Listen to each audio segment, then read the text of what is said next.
Assalamualaikum warahmatullahi wabarakatuh. Bismillahirrahmanirrahim. Alhamdulillahi rabbil alamin. Allahumma salli ala sayyidina Muhammad wa ala alihi wa ashabihi ajma'in, amma ba'd. Awal sekali saya ingin menyampaikan terima kasih kepada semua pihak dari Zanjabil yang sudi untuk menjemput kami untuk kembali menyampaikan kajian tafsir yang insyaallah pada kesempatan yang berbahagia ini melanjutkan kajian sebelumnya. Yang lalu dalam iklannya waktu di mana itu yang di restoran dari ayat kedua sampai 30 rupanya dapat satu ayat saja. Jadi sekarang dilanjutkan ayat ketiga sampai 30, tapi itu juga tulisannya saja. Nanti Allah yang lebih tahu ayat keberapa selesainya. Pokoknya jam 10 ya selesai gitu ya. Oke, kita dilanjutkan insyaallah. A'udzubillahi minasyaitonirrajim. Bismillahirrahmanirrahim.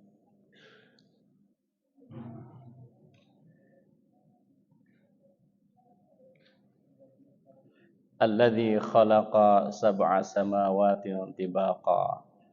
Ma tara fi khalqir rahmani min tafawut.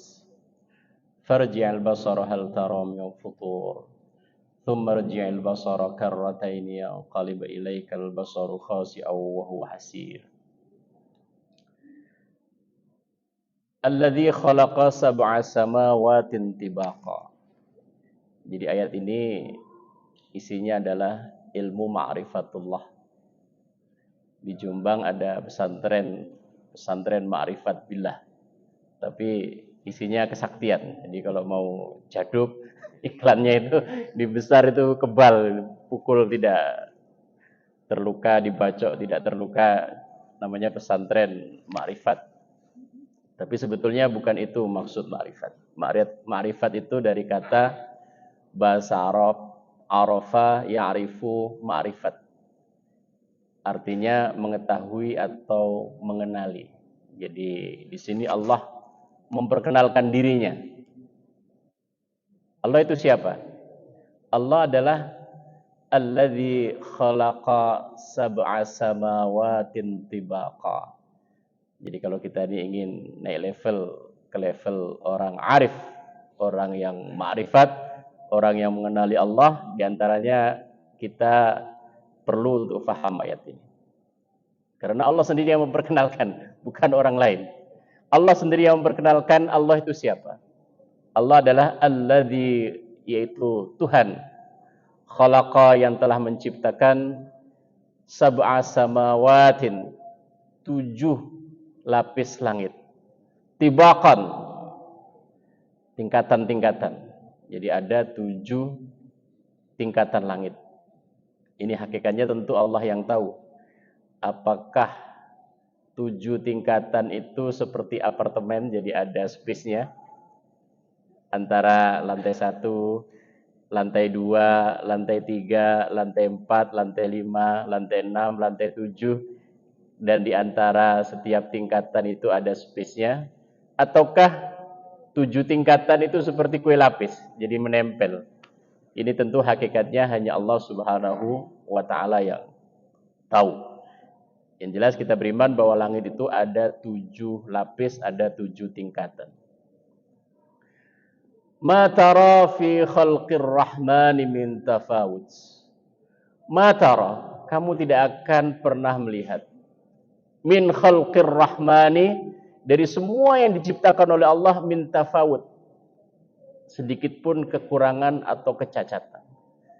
Seluruh alam semesta ini yang diciptakan oleh Allah Subhanahu wa ta'ala, semuanya diciptakan dengan desain yang sempurna, yang semuanya itu menunjukkan betapa hebat dan berkuasanya Allah Subhanahu wa ta'ala. Maka di sini nyata betul kenapa Rasulullah dalam satu hadis mengatakan fadlul alim 'alal 'abid ka fadli 'ala man adnakum. Ala man adnakum. Ala adnakum. Jadi kata Rasulullah, keutamaan orang yang berilmu, termasuk yang paham ayat ini itu orang yang berilmu. Dibandingkan orang awam, walaupun dia rajin ibadah, jadi perbandingan antara orang yang berilmu, orang yang paham ayat Al-Quran seperti ini, dibandingkan orang awam, orang umum, masyarakat umumnya, walaupun dia adalah orang abid yang rajin ibadah, kata baginda, kafadli ala adnakum. Seperti perbandingan antara aku dibandingkan kalian sahabat yang paling bawah. Jadi bukan Rasulullah dibandingkan dengan Abu Bakar, dengan Umar, tidak. Padahal Rasulullah dengan Abu Bakar itu sudah jauh perbandingannya. Rasulullah dengan Umar sangat jauh. Ini Rasulullah dibandingkan dengan sahabat yang paling bawah, yang paling baru masuk Islam. Itu perbandingan antara orang alim dengan orang awam, walaupun orang awam itu rajin ibadah. Kenapa? Karena orang alim ini cara melihatnya seperti ini. Cara berfikirnya itu seperti itu. Begitu nampak langit, maka yang dia nampak itu adalah bukti kehebatan dan kekuasaan Allah Subhanahu wa ta'ala. Jadi yang dia nampak, yang dia dengar di alam semesta ini semuanya adalah wujud daripada kehebatan dan kekuasaan Allah Subhanahu wa ta'ala. Sehingga sepanjang hidupnya sibuk hanya untuk memuji, mengagungkan dan mengakui kehebatan dan kekuasaan Allah Subhanahu wa ta'ala. Hidupnya sibuk untuk memuji Allah. Bandingkan dengan orang awam, hidupnya sibuk untuk apa? Mikir nasib. Lihat langit, nasib. Lihat bulan, nasib. Lihat matahari, nasib. Langit panas, nasib. Nanti langit mendung juga sama, nasib. Mbakku belum dipanen sudah mendung, nasib. Mau berangkat walimah sudah gerimis, nasib. Jadi itu sangat berbeda antara orang awam. Jadi orang awam ini kenapa levelnya oleh Rasulullah disebut walaupun dia rajin ibadah, levelnya di situ-situ saja, karena memang kalau kita lihat dan kita saksikan tanpa ilmu, tanpa mengisi pikiran kita dengan ilmu yang diajarkan oleh Allah, yang diajarkan Rasulullah, maka pikiran kita ini akan ikut apa yang kita maui. Yang kita maui ya itu tadi, tiap hari mikir nasib. Nanti kalau mati di kuburan gimana? Nasib. Nasibku piye nang kuburan kok. Gue nek wis nang akhirat nasibku piye. Punya anak itu nasibnya anakku piye. Punya cucu, engko cucuku piye nasibe kabeh diganti AI. Di mana-mana robot semua, terus nasibnya piye. Nah, beda dengan ahlul ilmi. Ahlul ilmi ini fokus hidupnya adalah memuji, mengagungkan Allah Subhanahu wa ta'ala. Maka suatu ketika dalam hadis sahih Rasulullah Shallallahu Alaihi Wasallam ketika habis sholat subuh itu baginda mendapati istri baginda yang bernama Ummu Salamah itu lepas subuh sibuk berzikir. Rasulullah keluar rumah. Sampai matahari terbit itu Rasulullah balik rumah itu Ummu Salamah masih berzikir juga. Jadi lama wiridannya. Kemudian baginda mengatakan, mau enggak kamu aku ajari satu doa pendek yang kalau kamu baca 3 kali saja itu pahalanya mengalahkan semua zikir panjang yang kamu baca tadi, yang kamu dari subuh sampai matahari terbit enggak selesai, enggak bangkit dari duduk. Bala ya Rasulullah. Tentu Ummu Salamah mau. Kemudian baginda mengajarkan satu doa yang isinya pujian kepada Allah Subhanahu wa ta'ala, yaitu subhanallah bihamdi adada khalqi wa ridha nafsi wa zinata arsy wa midada kalimati. Boleh bersama? Supaya hafal. Subhanallah bihamdi adada khalqi wa ridha nafsi wa zinata arshi wa midada kalimati. Subhanallah bihamdi adada khalqi wa ridha nafsi wa zinata arshi wa midada kalimati. Subhanallah bihamdi adada khalqi wa ridha nafsi wa zinata arshi wa midada kalimati. Jadi ini kalau dibaca 3 kali pagi-pagi itu mengalahkan yang wirdanya panjang, tapi bukan doa ini yang dibaca. Kenapa? Karena ini pujian yang betul-betul memuji Allah dengan cara yang diajarkan oleh Allah dan diajarkan oleh Rasulullah. Jadi kehebatan dan kekuasaan Allah ini terlalu hebat. Jadi kalau kita memuji Allah dengan pujian yang kita karang sendiri itu belum tentu sesuai. Maka cara terbaik memuji Allah adalah dengan kalimat-kalimat yang diajarkan Allah, yang diajarkan Rasulullah. Karena kalau ngarang sendiri itu belum tentu sesuai. Belum tentu sesuai dengan keagungan Allah Subhanahu wa taala. Maka di sini sama-sama kita coba fahami makna doa yang diajarkan Rasulullah yang fadilahnya begitu hebat. Subhanallah wa bihamdi. Maha suci Allah, wa bihamdi, dan maha terpuji Allah. Yang bermakna seluruh kewujudan yang ada di dalam muka bumi ini menunjukkan, membuktikan bahwa Allah itu maha suci dan maha terpuji. Apa maknanya Allah maha suci? Allah maha suci dari apa? Pertama, Allah maha suci dari kelemahan. Allah maha suci dari kelemahan. Jadi Allah menciptakan alam semesta ini membuktikan bahwa Allah tidak lemah, Allah berkuasa. Itu maksudnya. Subhanallah, maha suci. Pertama, suci dari apa? Maha suci dari kelemahan. Seluruh yang diciptakan Allah ini menunjukkan betapa berkuasanya Allah Subhanahu wa taala. Jangan dulu tidak ada, kemudian Allah ciptakan dari ada. Itu wujud, itu bukti betapa berkuasanya Allah Subhanahu wa taala. Dulu nggak ada, terus jadi ada, kecil, main-main, udah mulai besar, pinter nyari duit, besar lagi jadi TKI kayak kita. Pinter nyari duit, pinter jualan kangkung. Jualan kangkung, duitnya ngalahkan yang jualan mobil. Itu juga bukti kehebatan dan kekuasaan Allah. Kalau disebut, kamu bisnis apa? Bisnis mobil, kelihatan keren kan? Nggak jelas duitnya. Bisnis apa? Kangkung. Remeh. Oh, duitnya banyak, umroh terus. Itu bukti kehebatan dan kekuasaan Allah Subhanahu wa taala. Betul kangkung isok ngalahno sugih kontraktor. Betul bayam. Bakul kangkung isok sugih, bukti kehebatan dan kekuasaan Allah Subhanahu wa taala. Subhanallah. Maha suci Allah. Yang pertama, maha suci apa? Maha suci dari kelemahan. Yang kedua, maha suci dari kesilapan. Allah tidak pernah silap. Allah tidak pernah salah. Ada yang ditakdir kaya, itu Allah tidak salah. Itu sesuai kehendaknya. Kenapa Allah tidak pernah salah? La yus'alu amma yaf'al. Allah tidak mau ditanya atas apa yang dilakukan. La yus'alu amma yaf'al. Wahum yus'alun. Tapi kalau manusia akan ditanya. Kalau Allah itu Tuhan. Tuhan itu bebas. Karena bebas maka tidak pernah salah. Kenapa Allah tidak pernah salah? Allah Tuhan. Allah tidak terkena peraturan apapun. Jadi kalau orang ada murid disebut murid ini bersalah. Itu pasti dia melanggar peraturan.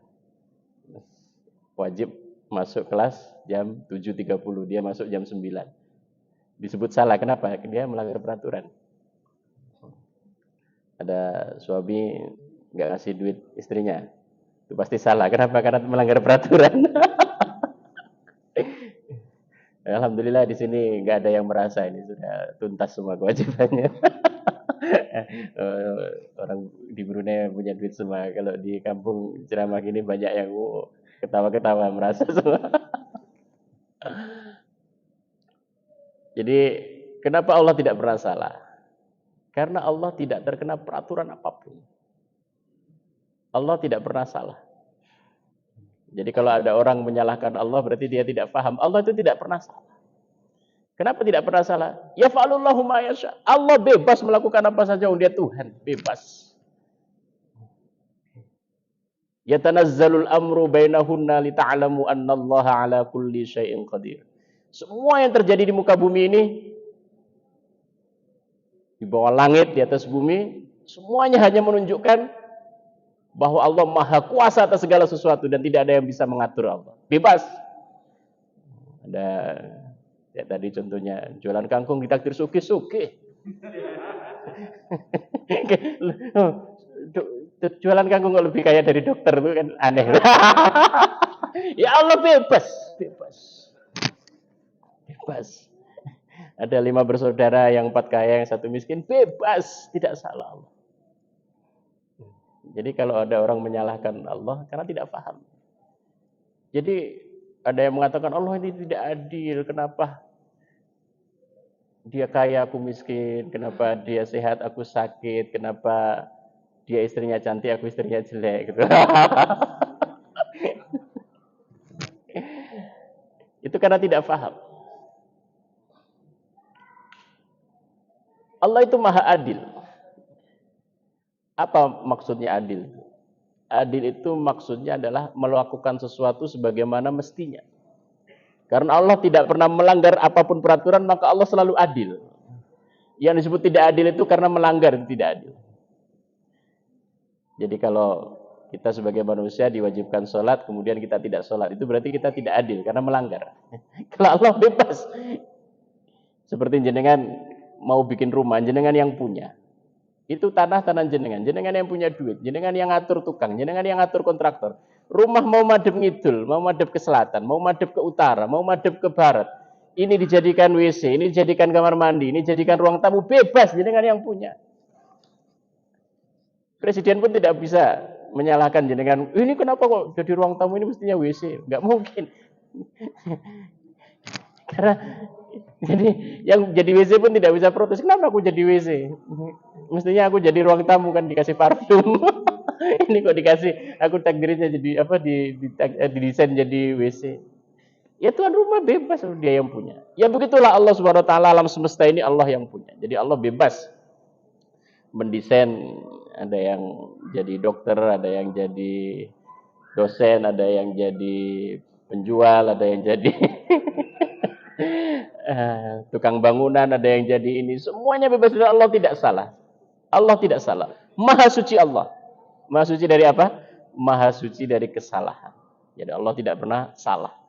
Jadi jangan takdirnya kok beda dengan saudaranya, beda dengan kawannya, beda dengan temannya. Sudah nyalek berkali-kali kok nggak jadi, ini baru nyalek kok langsung jadi. 2024 kemarin banyak dengar kawan-kawan kita yang nyalek ini ya, KU ya.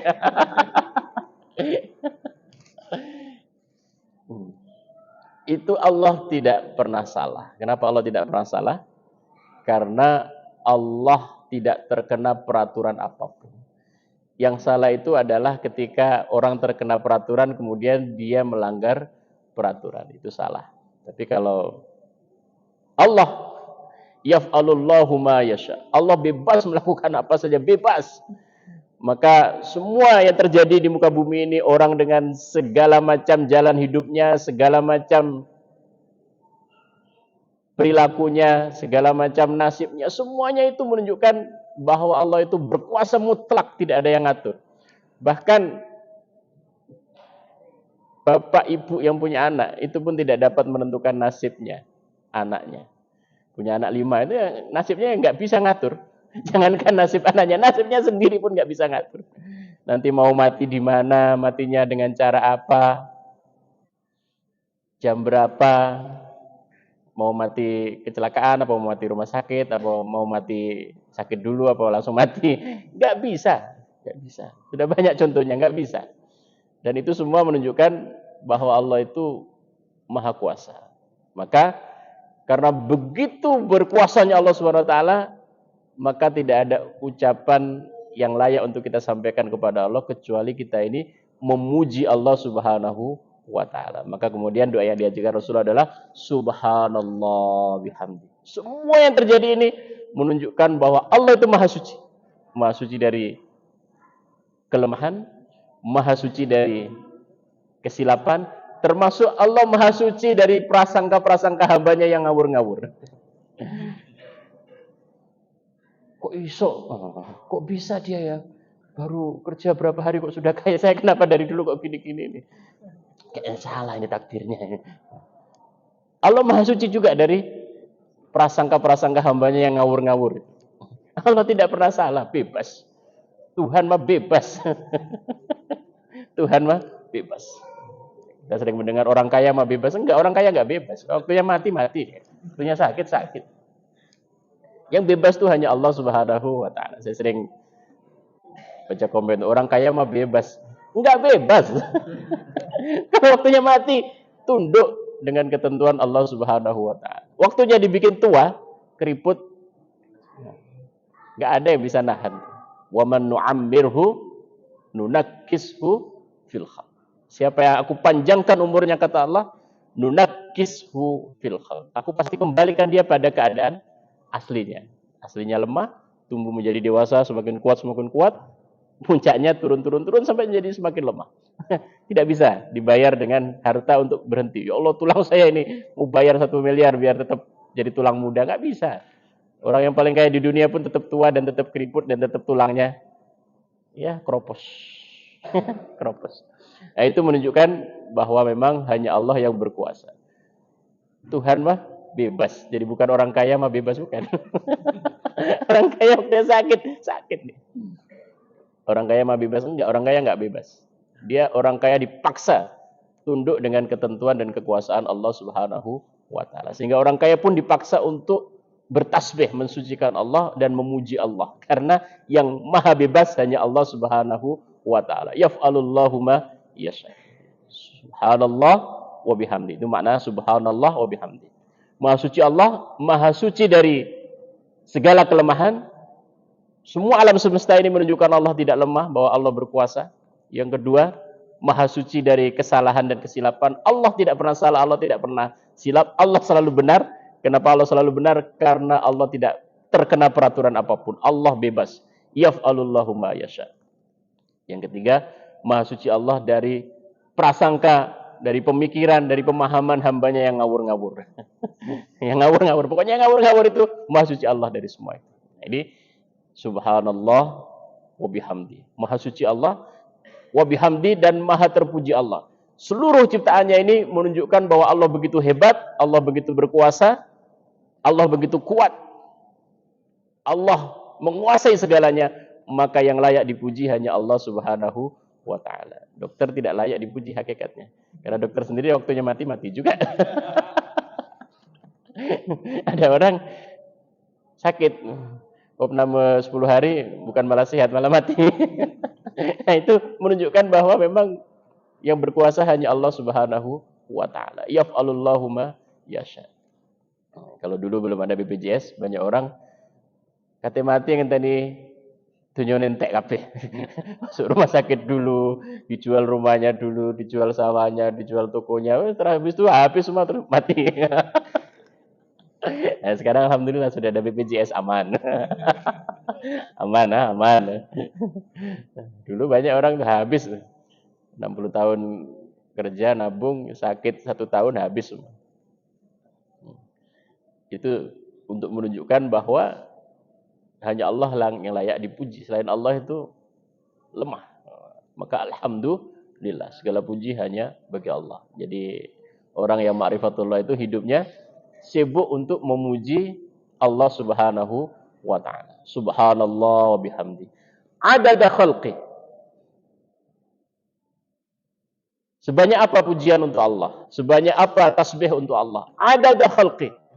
Seluruh makhluk, sebanyak makhluk yang ada di alam semesta ini adalah bukti kehebatan dan kekuasaan Allah Subhanahu wa taala. Itu maksudnya adada khalqi. Jadi ada hewan yang kalau kita lihat sebetulnya menjijikkan, seperti kecoa. Tapi itulah, di situ justru nampak betapa hebatnya Allah Subhanahu wa taala.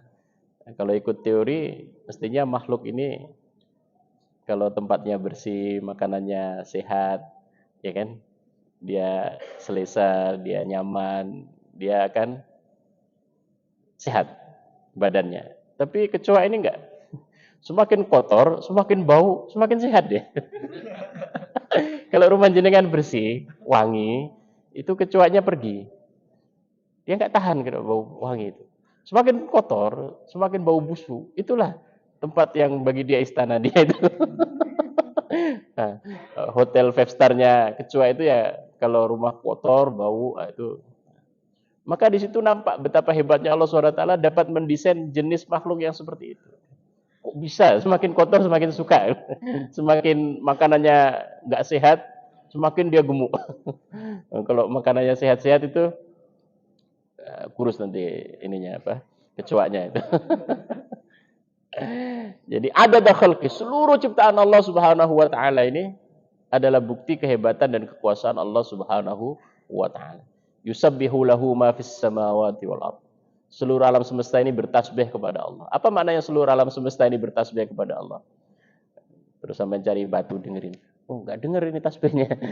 Cari ini apa? Meja. Enggak denger tasbihnya. Maknanya adalah semua yang wujud di muka bumi ini adalah bukti kehebatan dan kekuasaan Allah Subhanahu wa taala.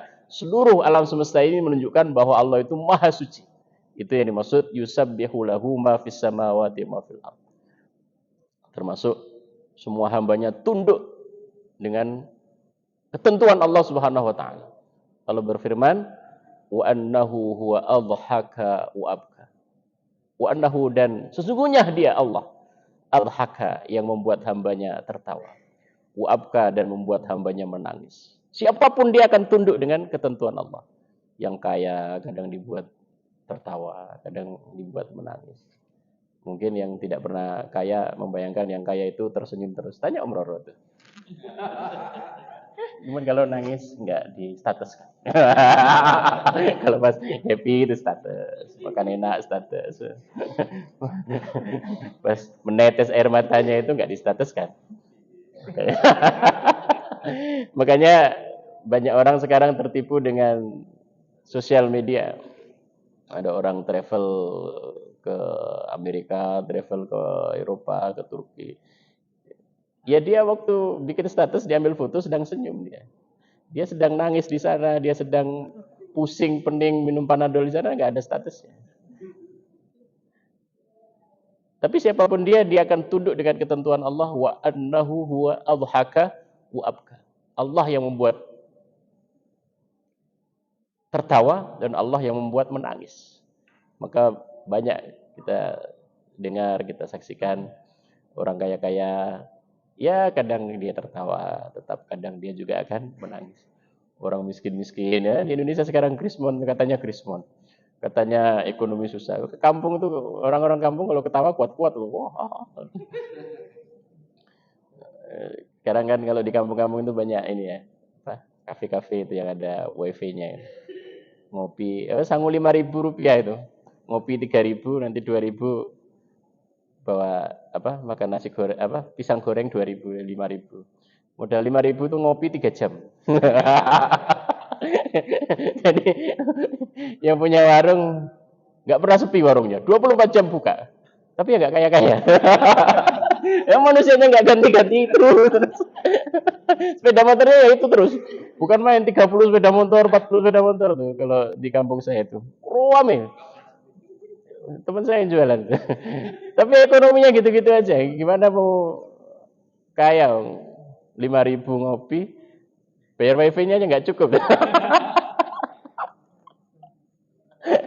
Modal 5.000 ngopi 4 jam. Sebetulnya itu pelarian daripada di rumah pusing ngopi yang modal 5.000.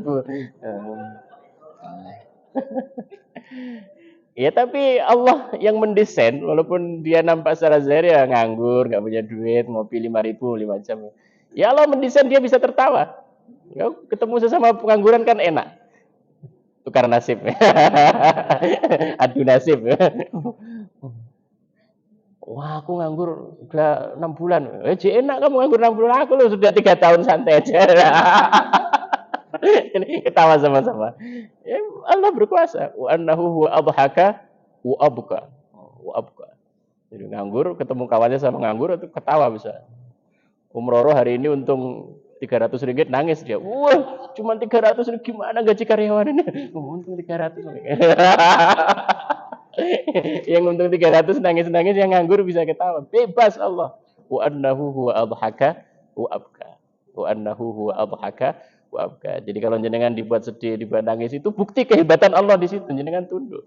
Jadi jangan, ya Allah katanya jenengan maha kuasa, kenapa aku dibuat sedih? Justru itu bukti kekuasaan Allah. Kamu dibuat sedih nggak bisa ngelak, nggak bisa ngeles. Wa annahu huwa adhaka wa abka. Subhanallah bihamdi adada khalqi wa ridha nafsi. Sebanyak apa pujian untuk Allah, sebanyak apa tasbih untuk Allah, wa ridha nafsi. Sebanyak yang dia inginkan, yang dia mau. Jadi wa ridha nafsi ini Allah memuji dirinya sendiri, Allah mentasbih dirinya sendiri sebanyak yang dia mau. Jadi, dalam Quran itu subhanallah, subhanalladzi. Allah menyebut dirinya juga subhanalladzi. Jadi pujian untuk Allah, tasbih untuk Allah, wa ridha nafsi. Sebanyak, sebesar, sehebat yang dia sukai. Karena dia Tuhan, bebas. Mau pujian kayak apapun layak. Menciptakan langit, menciptakan bumi layak. Wa ridha nafsi. Wa zinata arsy. Dan seberat ars, ya kita ini tidak tahu ars itu, tapi ibaratnya kalau bumi itu ars, kemudian jadi kalau ars itu sebesar bumi ibaratnya, itu bumi disandingkan ars itu bumi itu kayak dele, kayak dele kecil, itu ibaratnya perbandingan antara ars dan bumi. Jadi ibaratnya bumi itu sebesar dele, arsnya itu sebesar bumi ini. Jadi sangat kecil. Wa midada kalimati, dan sebanyak kalimat yang dikehendaki oleh Allah Subhanahu wa taala. Tadi di ujung surat Kahfi kita membaca qul law kanal bahru midadan li kalimati rabbi. Qul, katakanlah Muhammad, law kanal bahru midadan. Seandainya seluruh air yang di lautan itu midadan, berubah menjadi tinta. Qul law kanal bahru midadan li kalimati rabbi.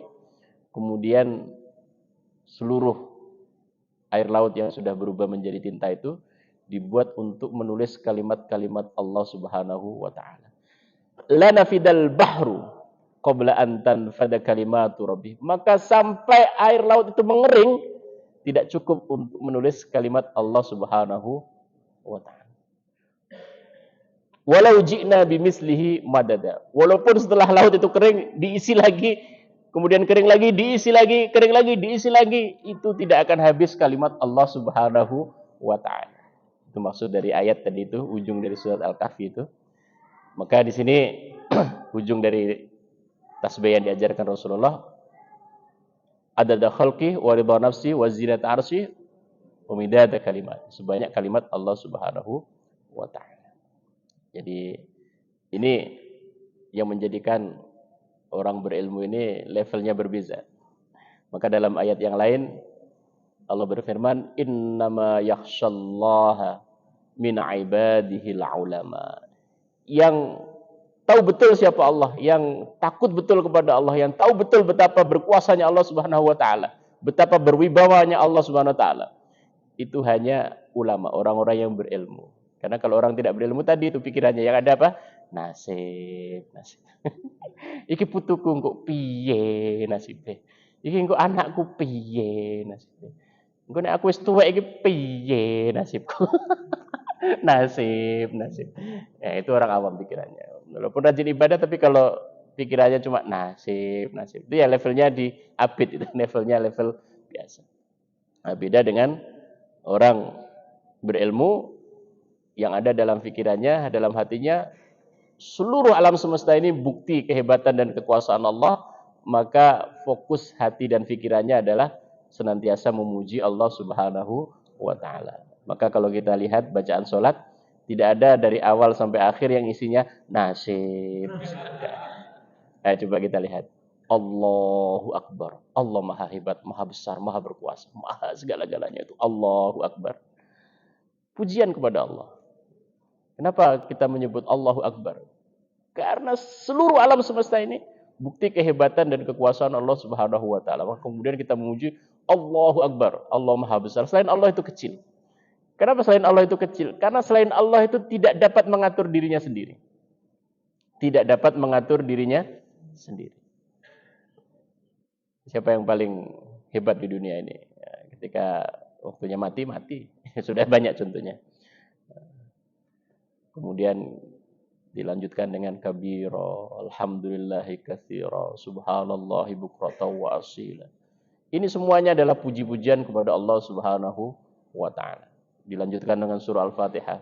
Bismillahirrahmanirrahim. Pujian kepada Allah. Alhamdulillahirabbil alamin. Pujian. Ar-Rahmanir Rahim, pujian. Maliki Yaumiddin, pujian. Iyyaka na'budu wa iyyaka nasta'in. Setelah kita mengetahui betul bahwa yang berkuasa segala-galanya hanya Allah, maka kemudian kita bersaksi, iyyaka na'budu, hanya kepadamu aku menyembah. Wa iyyaka nasta'in, dan hanya kepadamu aku meminta. Jadi kalau meminta kepada Allah, kalau meminta kepada manusia, siap-siap. Siap-siap kecewa. Jadi kenapa manusia ini banyak yang kecewa? Karena banyak yang berharap kepada selain Allah. Silahkan dicoba kalau nggak percaya. Punya anak, harapkan, wah anakku ganteng, pinter, calonnya sugih, ini aku tuwek tenang aja, jamin anakku. Tunggu saja, kecewa. Kenapa kecewa? Karena Allah tidak rela. Allah cemburu ketika ada hambanya berharap kepada sesama makhluk. Allah tidak rela, maka pasti dibuat kecewa. Sudah sering kecewa semua kan? Nggak usah ngaku lah, nggak usah. Udah nampak wajahnya, wajah penuh kekecewaan. Jadi berhenti ya berharap kepada makhluk, karena itu adalah sumber kekecewaan. Punya anak, ya kita urus. Kenapa kita urus anak? Karena itu perintah Allah. Nanti kita tua, siapa yang ngurus? Itu urusan Allah. Karena sekali kita berharap kepada anak, Allah tidak ridho. Karena anak itu makhluk, kita makhluk. Makhluk kok berharap pada makhluk. Sesama lemah kok berharap kepada yang lemah. Marah Allah. Kenapa gak berharap kepada yang maha kuat? Maka siapa saja yang berharap kepada selain Allah, itu dia sedang membuat jalannya sendiri untuk kecewa. Boleh kita punya anak sukses, punya apa saja, tapi jangan kemudian hati kita ini berharap kepada manusia, termasuk kepada pasangan, kepada anak, kepada cucu, apalagi kepada saudara. Kita ini berharap kepada Allah Subhanahu wa taala. Itu maksud wa iyyaka nasta'in. Tiap hari kan kita berikrar gitu kan. Wa iyyaka nasta'in. Hanya kepadamu aku berharap, hanya kepadamu aku meminta. Itu ajarannya. Makanya jenengan sering kecewa kan dulu kan? Nah, sudah banyak kan sampai berantem kan, kecewa kan? Kenapa? Karena Allah cemburu. Kok bisa sesama manusia yang lemah kok saling berharap, ini bagaimana ini? Ya, jadi kalau ada orang berharap kepada manusia itu seperti orang bersandar, bersandarnya kepada tali rafia. Ada tali rafia yang menggelantung, jangan sandar, roboh. Kalau mau bersandar yang kuat. Bersandar kepada Allah Subhanahu wa taala. Jadi ikhlas itu bukan sahaja perintah, ikhlas itu solusi. Ikhlas itu solusi. Karena siapa saja tidak ikhlas, dia sedang membuat jalannya untuk kecewa. Silakan saja dibuktikan. Menolong orang, berharap nanti kalau susah dia balas menolong. Ya kita susah, dia bye-bye. Masih mending kita susah, dia nggak mau menolong. Ada yang pernah kita tolong, kita susah. Apa dalam bahasa Jawa? Rasa no. Kapan mana rasa no? Rasakan. Maka kita kembali kepada bacaan yang sering kita baca apa? Wa iyyaka nasta'in. Kita hanya berharap kepada Allah, hanya meminta tolong kepada Allah Subhanahu wa taala. Karena sekali kita berharap kepada makhluk, itu Allah cemburu. Allah itu cemburu. Kok bisa kamu Sesama lemah kok berharap. Sesama lemah kok kemudian kamu minta tolong. Tentu secara lisan kita minta tolong tidak ada masalah secara lisan. Tapi kalau dia nolong itu bukan karena hakikatnya dia nolong, karena memang dia ditakdirkan nolong. Hakikatnya yang nolong adalah Allah Subhanahu wa taala. Jadi kalau secara syariat boleh kita perlu siapa telepon, bisa nolong bisa. Tapi hakikatnya kita yakin bahwa dia nolong atau tidak nolong itu sudah ada ketentuan dari Allah. Kalaupun dia nolong, itu memang takdirnya pertolongan Allah melalui dia. Sehingga dengan begitu kita tidak terlalu merasa berjasa kepada manusia karena hakikatnya yang nolong kita adalah Allah Subhanahu wa taala. Jadi itu iyyaka na'budu wa iyyaka nasta'in. Ini salat isinya pujian kepada Allah. Ihdinas siratal mustaqim. Ini pun permohonan kepada Allah, permohonan untuk mendapatkan hidayah. Kemudian ketika ruku isinya juga puji-pujian kepada Allah. Subhana rabbiyal azimi wa bihamdi. Pujian kepada Allah. Ketika i'tidal, Rabbana lakal hamdu mil'us samawati wa mil'ul ardi wa mil'u ma syi'ta min syai'in. Pujian lagi kepada Allah. Sampai terakhir ketika at-tahiyat itu juga puji-pujian. Tidak ada yang dari awal terus nasib tidak ada. Coba kita lihat tahiyat. Apa makna tahiyat? At-tahiyyatul mubarakatus shalawatut thayyibatu lillah. Jadi bacaan tahiyat ini adalah bacaan yang dulu itu adalah dialog antara Allah dan Rasulullah ketika Rasulullah itu Mi'raj. Jadi ketika Rasulullah dipanggil Allah untuk Mi'raj di hadapan Allah, kemudian Nabi Muhammad menyampaikan salam dengan salam apa? At-tahiyyatul mubarakatus shalawatut thayyibatu lillah.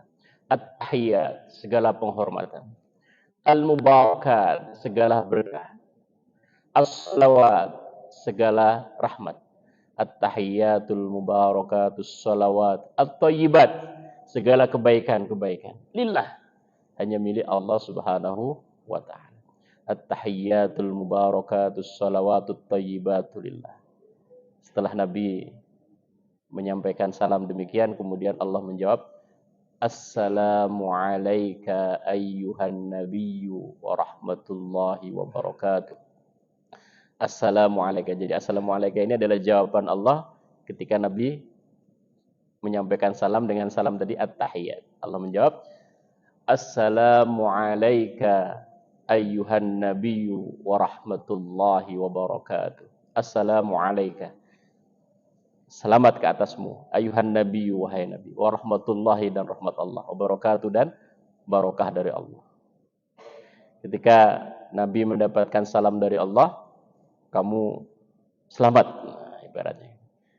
Ternyata Nabi tidak kemudian lupa kepada umatnya.